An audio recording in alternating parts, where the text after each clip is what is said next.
ময়দানে 7 শ্রেণীর ব্যক্তিকে রব্বুল আলামিন তার আরশের নিচে ছায়া দিবেন। তার মধ্যে প্রথম শ্রেণীর ব্যক্তি হলো ইমামুন আদিল। ইমামুন আদিল, ন্যায়পরায়ণ শাসক,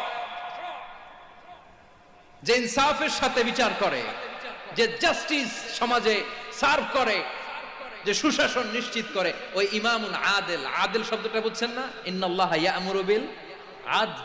পাইছেন? আদিল। 7 শ্রেণীর ব্যক্তিকে আল্লাহ তাআলা সুশীতল আরশের নিচে ছায়া দিবেন, যেদিন তার দেয়া ছায়া ছাড়া কোনো ছায়া থাকবে না। এর প্রথম হচ্ছে ইমামুন আদিল, ন্যায়পরায়ণ শাসক। চিল্লায় বলেন সুবহানাল্লাহ।